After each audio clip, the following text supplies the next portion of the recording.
Time now for a special edition of Encounter here on Bott Radio Network. Here is Oklahoma Regional Manager Joseph Palmer. If it passes, State Question 832 would raise the minimum wage from $7.25 to $15 an hour, but at what cost? This isn't theory. It's your job, your prices, your economy.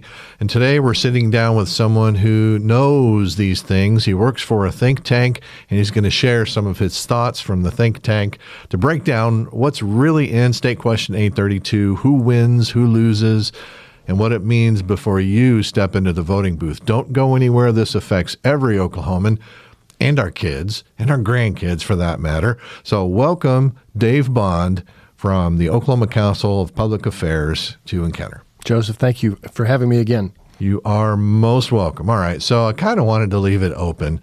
You know, you have been, OCPA has been involved in the effort to inform and educate the state of Oklahoma about this issue, right? And so you're going around. I'm really interested in what you're hearing and the gaps in knowledge that you would like to fill in here on this program.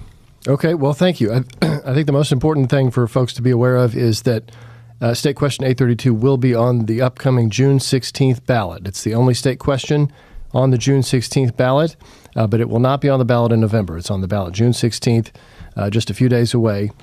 So what that means is if you are not in the habit of voting in a primary and you don't go vote in the primary, then you will not be able to vote on this issue, correct? That's right. Yep. Okay. Typically, state questions are on the November ballot, but every once in a while they pop up in the June primary ballot. One of those was medical marijuana 8 years ago, and I know there were a lot of folks who, after that passed and began to be implemented, the medical marijuana state question, a lot of folks said, oh, I didn't realize all that other stuff was in there. And that's kind of how I view State Question 832. There's a whole lot more stuff in there besides the $15 minimum wage. And so when we're going around the state, we encounter a lot of people who I think view it pretty similar to how I have viewed it. When I first heard about State Question 832, I heard a $15 minimum wage. It wasn't presented to me with any of the other stuff, how it changes the rules about part-time employees and small businesses and farms and ranches and all sorts of teenage workers, student workers. It changes all those rules. But when it's just presented as $15 an hour, you're thinking, well, that's okay. That most entry-level things are in that neighborhood anyway. Most starter jobs are in that ballpark. That shouldn't be too hard of a lift, even for most small businesses. Then you learn that, well, yes, and then it's going to continue going up every year after that, after it hits $15, eventually hitting $20 and $25 and so on. But those increases... So it's every year? It'll be every year. So it'll stair-step up to $15 by January of 2029, and then it will continue increasing every year after that. And those increases will not be based off the cost of living in Oklahoma. They'll be based off the cost of living in places like New York City and Chicago and Los Angeles and San Francisco because they're based on the Consumer Price Index for urban wage earners. And the Oklahoma City metro area does make up less than 1% of that calculation, but nothing outside the Oklahoma City area does. Nothing in northeast Oklahoma, Tulsa, anything in rural Oklahoma, none of that is considered. What is considered, though, is the cost of living increase in New York City, Chicago, Los Angeles, San Francisco, Miami, Seattle, Dallas, places with much higher cost of living than we have here. If I may, in preparation for this interview, I did a quick analysis of the cost of my home here in Oklahoma right now, value, and what that same home relative would cost me in California, and then in Los Angeles specifically. So in California in general, it's twice the amount. In Los Angeles, it's closer to 3 times the amount. So those cost of living increases outside of Oklahoma are what will be used to determine the cost increases for minimum wage in Oklahoma that small business owners have to carry. I'm not sure I want to be like California in that regard. They've made a lot of bad decisions that are sending their state in the wrong direction. They're one of the top 5 highest states now for unemployment, for instance, but this is a really big one. I also didn't know initially about State Question 832 that it changes the rules for part-time employees and student employees. Right now in Oklahoma, we have different rules in the law for a part-time employee of less than 25 hours a week or a student employee who's enrolled in school and is aged 22 or below. State Question 832 eliminates those rules, eliminates the flexibility for a small business to employ someone on a part-time basis as opposed to full-time, or employ a student as opposed to somebody else, just to give that student those starter job opportunities that we all need. I remember my first jobs outside of the home growing up. I worked at Albertsons Deli in South Oklahoma City. I worked in the Hobby Lobby warehouses down by the airport, loading boxes into picture frames into boxes that other people then loaded onto trucks. Those kinds of starter jobs teach us how to work. They teach us how to be on time. They teach us how to focus on a task and when other people are waiting on us to get our tasks done so that they can do theirs. All those things, very rarely can we learn all those things inside the home. Those starter job opportunities are what so many of us need to begin that lifetime of work and productivity that we are called to. And this is a direct attack on that. But I didn't know those things about State Question 832 originally. I didn't know originally that the different rules that we have right now for family farms and ranches in rural Oklahoma that allow them the flexibility that they need with the seasons and with other things related to agriculture and raising animals, those get thrown out the window as well. Those are eliminated also by State Question 832. It is an attack not only on Oklahoma, not only on small businesses, but also on rural Oklahoma and the rural Oklahoma way of life. Well, let's talk about that. Our Bott Radio Network signals go all over rural Oklahoma, and a lot of our listeners are from there.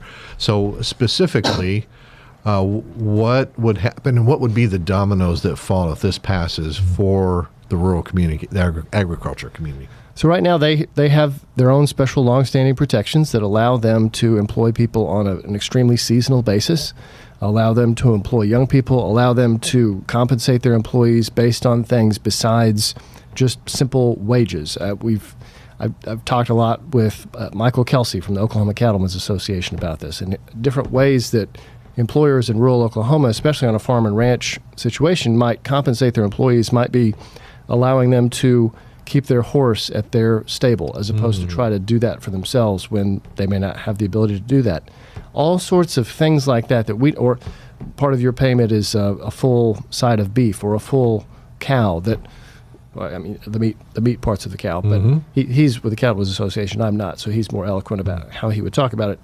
But those types of arrangements that employers and employees have in a farm and ranch setting that those of us in the metro area don't even really think about, but is working for them in rural, that's working well for them in rural Oklahoma, the ability to make those arrangements and the flexibility to do that. And State Question 832 eliminates those options to a great extent for them. So it takes away their flexibility then? It takes away a way of life that is under attack in America already. I think when you look at states that already have something like this in place and have for a decade or more, states like California, it's no coincidence that those states are being overrun by huge industrial, often foreign-owned agriculture operations. And the family farm and the family ranch is becoming less and less of a reality in those states. It's really the 3 West Coast states that have had something like this in place for 10 years or more that we can really look at and see how it's working out there. There are a few states here in the middle of the country that have passed some minimum wage increases in the past few years. So Missouri, Arkansas, Nebraska. I would argue that what those states have done is not nearly as aggressive as what State Question 832 would do. State Question 832 literally brings California's minimum wage structure and applies it to every small business in Oklahoma. And when I say every small business in Oklahoma, I mean every small business that has employees. So there is an exception in State Question 832 that if you have less than 10 employees, it doesn't apply to you. Unless you do gross business, which is typically interpreted as gross revenue, not profits or net profits or anything like that, just gross revenue of $100,000 or more a year. Oh my goodness. So most snow cone stands are going to fall outside of Exactly. that. So pretty much any business in Oklahoma that has employees is going to be State Question 832 will directly apply to that business. The only ones it won't apply to really are just sole proprietors and husband and wife situations. But anything with employees outside of your immediate family, State Question 832 is going to apply directly to those small businesses all over Oklahoma. It applies the same in the metro areas as it does in rural Oklahoma. Some states have different rules. Like in Oregon, they have different rules if you're in the Portland metro as opposed to outside of it. State Question 832 treats a small business in Woodward the same as a small business in downtown Tulsa. So our version is going to be worse than the version they have in Oregon? Is that what you're saying? Yes, it will. Wow. Okay. It's much more on par with what really the closest verbatims that we can look to are California and Washington State. Oregon's very similar. That's probably the only really big difference they have is that metro versus rural difference. Okay. But those 3 states have seen job losses and price increases the likes of which Oklahomans have just not experienced any time in the past 20 years. Okay, so and of course we don't want to hype it up more than it actually is, and I know you don't do that. I've interviewed you several times. Yeah. You work very hard to keep it focused on the data. So I wish I was being hyperbolic right now. Exactly. I really do, but unfortunately I'm not. So what is, I've tried to look up data on various things in California, and what I end up with is certain things it will say, yes, the wage increase passed, and then wages did go up. But then as you get down to other things, it's like, well, the results are, quote, mixed. Maybe you, with your access and the think tank, have access to that data. And can you talk about it? Sure. So it's those three states on the West Coast that have had something like State Question 832 in place the longest: California, Oregon, and Washington.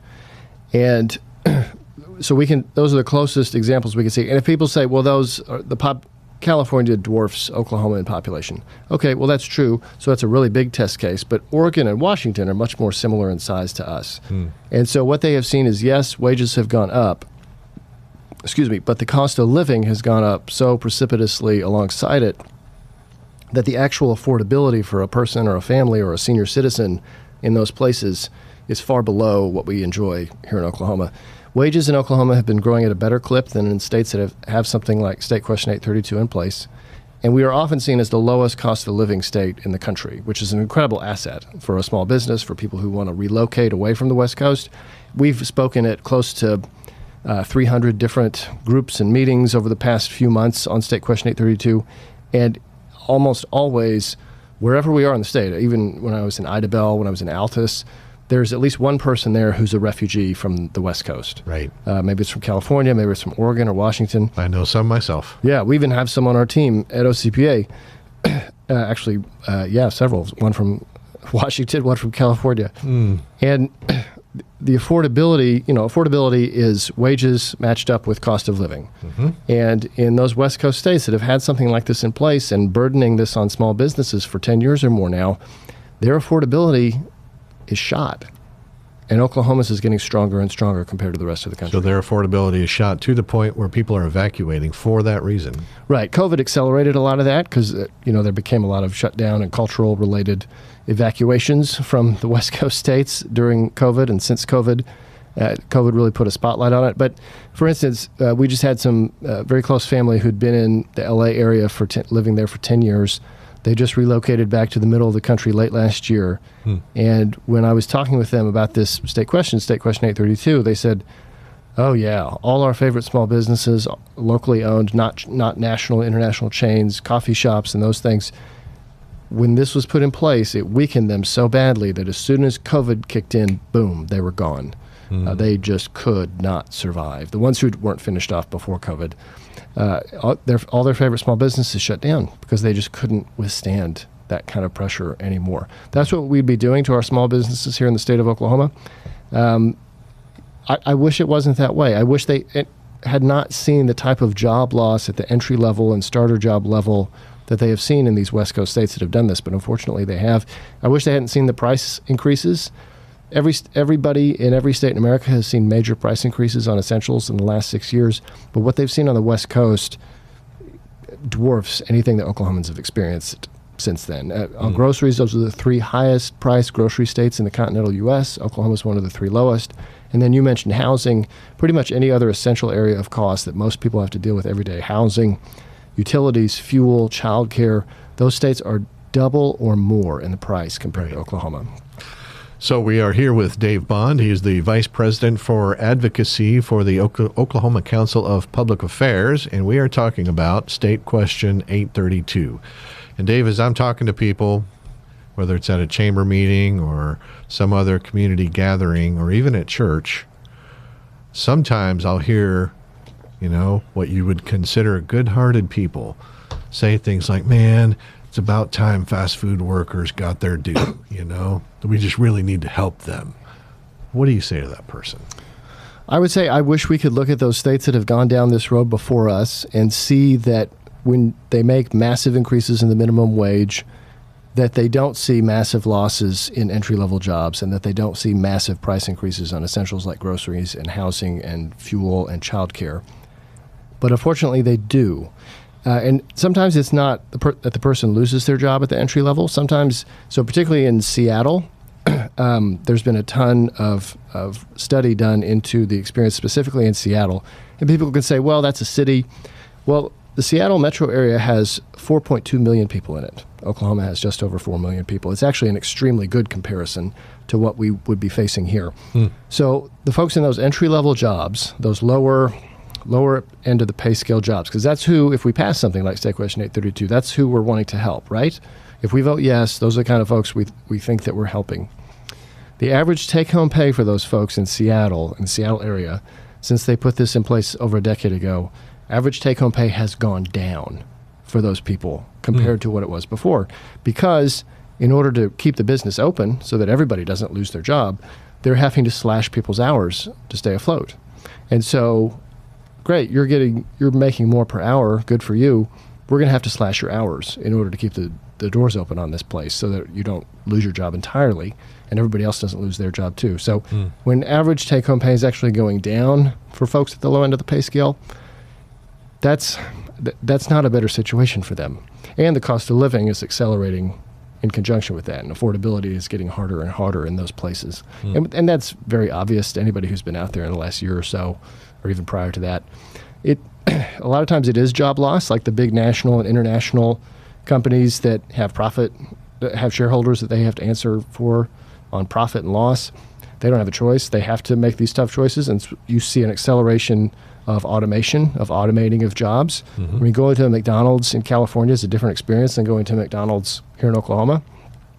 Both of them have the same kiosks. The difference is in California, if you want to order something, you have to use the kiosk. Whereas in Oklahoma, you can order it from a person. That person has a job. There's a job filled there that's not filled in the one in California. And that's compounded thousands and thousands and thousands of times all over the state, all up and down the West Coast. And recently we've heard of some larger companies in Oklahoma letting large numbers of people go, sometimes citing AI and automation. Can you talk about that a little? Yeah, I mean, automation, kiosks, AI, all that trend towards replacing human employees with machines in some way or another is very real. It's going on all over the country. It's most parts of the world. But it's accelerated at a pace in those states that have had something like State Question 832 in place for 10 years or more that we just haven't seen here yet. We will start seeing it much more quickly if we pass State Question 832. So for the people who are good-hearted and they just want to help others have a better life, would you say then that, and the older I get, the more I am coming to believe that this maxim I'm about to say is inviolable. And that is everything, literally everything is more complicated than I think it is. So if there were just an easy way to help them, well, we would love to do that, but that's just not how it works, is it? I wish we could look at those states that have already done this and say, oh, it's worked out great there. People are making more money. Their take-home pay is better. Cost of living has stayed down. It's on par with Oklahoma's, but none of that's even remotely true. And those places have become less affordable, while Oklahoma has become more affordable because our wages are going up better than most states, and our cost of living is staying down better than most states. The states that have passed something like State Question 832 and had it for 10 years or more are just not in a good situation right now. They are going the wrong direction. I don't want to see my state go in their direction. I don't want to see that. We don't have a lot of people trying to relocate from Oklahoma to the West Coast. We have a lot of people relocating from the West Coast to Oklahoma because we have a lower cost of living. Realizing the American dream and providing for your family and having a successful small business is more doable here in Oklahoma today than it is in those places. But if we pass State Question 832, that's a huge step in the other direction. Gotcha. We're here with Dave Bond. He's the Vice President for Advocacy for the Oklahoma Council of Public Affairs. We're talking about State Question 832. So, Dave, can you put it in a sense? So I've got children. I've got 8 children and 3 grandchildren. And those grandchildren are small. My oldest is 7 or 8, I believe. So, 10 years or so, my grandchildren will start becoming adults and getting into the job market. Can you tell me where we'll be in 10 years and maybe 15 or 20? If we pass State Question 832? If State Question 832 passes. The experience in those West Coast states that have already done it, California and Oregon and Washington, has been that entry-level starter jobs are in shorter supply. And we have to think about what kind of folks need those jobs. It's our young people As of December, both of our boys are teenagers. We need entry-level work for our sons. I don't expect them to go into middle management positions at 16 years old. I'd like them to be able to work in a starter job where they can begin to learn those skills and those habits that make a successful career. Those are rarely jobs that people stay in for a long time. Exactly. It's also more increasingly senior citizens who are often, as a way to stay active, but also as a way to supplement Social Security, are taking part-time jobs in their retirement years. Those are less likely to be available to them if we pass State Question 832. A lot of mothers who are in families that are blessed for them to be able to stay at home, by and large, for their children's growing up years, their school years. When those kids are in high school or done with high school, a lot of those moms are going back into the workforce at a more part-time or full-time level. Those are often what would be considered starter jobs. Those are going to be in shorter supply. And there's also, for second chance Oklahomans, I think this is a wonderful thing. A growing number of small businesses around our state are becoming very focused on the need for job opportunities for second chance Oklahomans. Absolutely. That's already a risk to that small business owner many times for obvious reasons. To make those types of jobs more cost prohibitive, because remember, we're not talking about just $7.25 an hour jobs. We're talking about jobs that go up into the $15 range, which, depending on your business model, is a stretch, depending on the type of work it is. And then it keeps going up year after year after year, eventually hitting $20 and $25. The highs right now on the West Coast is about $24, and the highs are actually not in California, where they've done the special fast food stuff at $24. The highs are actually now in Washington State, where they're exceeding $24 an hour for most of these starter jobs. Wow. If we put that kind of thing in place in Oklahoma, then starter stepping stone jobs will be in shorter supply very quickly if the experience in those West Coast states is anything to look at. So, Dave, somebody, we're talking about all the ramifications of State Question 832. Somebody wants to pass it, though. Somebody put it on the ballot and is running ads to try to convince people to vote for it. Yep. Who is doing that? So the initial seed money for State Question 832, they had to gather signatures to put it on the ballot, and recently they've been running ads and things as well. There's ads on the no side. I'm glad for that. I'm involved in some of that too. But on the yes side, the seed money for that effort came from two primary places. Actually, the seed money and most of the money since. Two primary places. So some East Coast labor unions, in particular the AFL-CIO and the NEA, the largest teachers union in the country. They primarily do that. They push for minimum wage increases at the state and city level because typically union contracts are based off what's called a prevailing wage, which is kind of a term unique to them. And that's typically based off the average minimum wage around the country. And so every time a city and state, wherever they are in the country, raises their minimum wage, that affects the next round of contract negotiations in some faraway place like Michigan or Wisconsin. Doesn't even have to be in Oklahoma. So, and the others are a couple philanthropists from downtown Tulsa, the Schusterman family. That's where most of their funds have come from so far. And I do think there's folks on the yes side who are pushing for this because they think it will provide a better standard of living for Oklahomans. I don't think everybody over there is doing it for the union contract negotiation reason, although I think that was the motive for some of the seed money. But there's just not an example we can look to where it does lead to a higher quality of life across the board when a state or a city does something like this. I wish there was. I wish this was an easy yes vote, but the more you look at it, the deeper you get into the details. It's just a whole lot more than $15 an hour. The ballot language is actually very long. Toward the end of the ballot language, it talks about how, since this will apply to city and county government employees as well, that before long there will be some communities that very likely have to increase property taxes in order to continue providing core services to people in their cities and counties. So, they're going to need trash service, they're going to need water service, they're going to need those things. Well, there's going to be cities and counties around the state that have to increase property taxes and sales taxes because of State Question 832. So many threads attached if this were to pass. Yep. And I know our listeners are familiar with the National Education Association. Good. And as they go and look on their website, which if you haven't done that, I would encourage you to do that and see if your values align with theirs. Because also I looked at one of the groups that's promoting State Question 832 on the yes side, and you can confirm if it's genuine, but it's the Democratic Socialists of Oklahoma. Is that a genuine website deal? I believe it's the Democratic Socialists of Oklahoma City. Okay. Yes, my understanding is it's a real organization, and they are very passionately in favor of State Question 832. So if you want to vote in line with the Democratic Socialists, vote yes on State Question 832. That's what they would like you to do. Right. If you are not in line with the Democratic Socialists, you should probably vote no on State Question 832. Well, very, very helpful. Thank you. All right, we've got about a minute left here, Dave. What haven't I asked you our listeners need to know? This has been a great opportunity. I think it's just really important for people to be aware that there's a whole lot more in State Question 832 besides a $15 minimum wage. It will continue increasing year after year after year, based not on the cost of living increase in Oklahoma, but on the cost of living increase in places like New York City and San Francisco and Los Angeles. I wish that was hyperbole when I said that, but it's really not. It's really alarming. It will apply to basically any small business in the state that has employees. It changes the rules in Oklahoma law. It eliminates the rules in Oklahoma law about part-time employees, about student employees, about farm and ranch employees at family farms and ranches.